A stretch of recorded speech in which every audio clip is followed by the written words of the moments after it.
Allez, ce jeudi 13 décembre à 8h13, Maud Descamps est avec nous pour décrypter l'actualité. L'actualité, c'est ce plan Vigipirate renforcé, relevé au niveau urgence attentat suite à l'attaque, vous le savez, de Strasbourg. Ce plan vise à lutter et à protéger contre le terrorisme. Il y aura d'ailleurs dans les heures et jours qui viennent 1300 personnes en plus dans les effectifs pour sécuriser le territoire.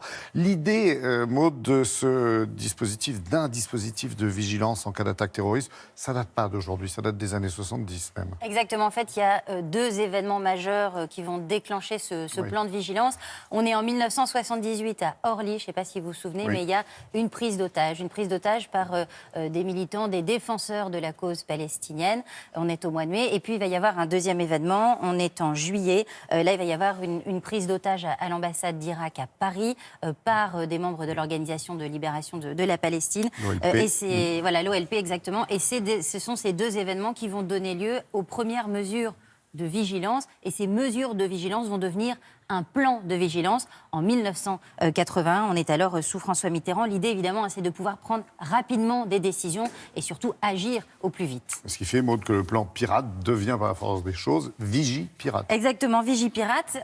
Il est créé en 91 et il va être déclenché pour la toute première fois quelques jours après sa création. On est au mois de janvier, on est en pleine guerre du Golfe. Exactement, et c'est là, donc au moment où commencent les bombardements, qu'on déclenche donc ce plan qui permet de prendre des mesures en cas d'attaque terroriste, mais aussi en cas d'attaque nucléaire, biologique.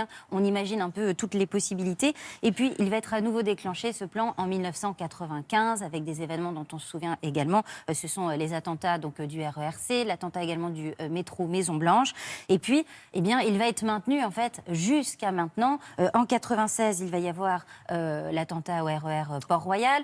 98, on va sécuriser la Coupe du Monde, évidemment, de foot. Et puis en 99, il va y avoir les premières frappes aériennes au Kosovo. Ça va également maintenir ce plan de vigilance. Et par la suite, 2001, 1er septembre. Évidemment, il va y avoir le 11 septembre 2001. Là, ça va être un nouveau déclencheur, évidemment, du plan Vigipirate. On va même renforcer la présence militaire, on va renforcer les mesures. Et puis à partir de 2003, on s'est dit qu'il serait bien d'organiser ça de manière un peu plus précise. Et on va mettre en place 4 niveaux. C'est un code couleur qu'on a abandonné maintenant. Mais vous savez, c'était jaune, orange, rouge et écarlate. C'était donc les 4 niveaux de vigilance.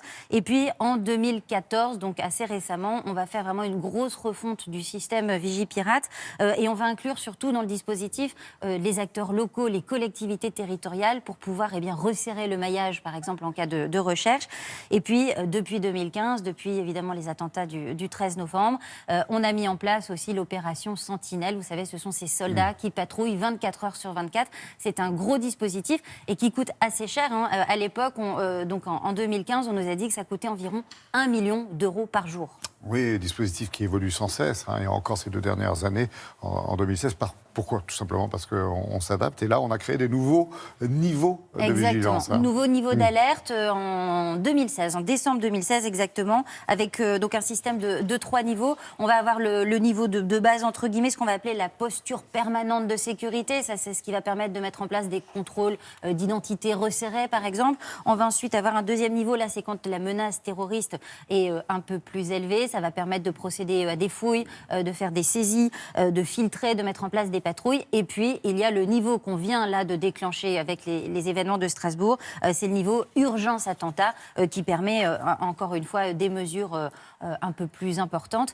Qui décide de tout ça ? En fait, le niveau du plan Vigipirate, c'est d'abord une analyse de nos services de renseignement français, mais la décision revient au Premier ministre. C'est lui qui décide de passer au niveau supérieur. Et ce qui est intéressant, ce qu'il faut noter, c'est que Vigipirate, au départ, c'était un plan exceptionnel pour une situation exceptionnelle, mais on se rend compte qu'avec le temps, c'est devenu quelque chose de permanent. Oui, un dispositif d'ailleurs efficace, Maud, puisqu'on en parlait encore quelques instants. Il y a eu des dizaines d'attentats déjoués sur l'année qui vient de s'écouler. Et puis parce qu'il y a un mode préparatoire aussi, jusque dans les écoles, les établissements scolaires, pour préparer la population. Partout, Absolument. Merci beaucoup, Maud, pour ce décryptage.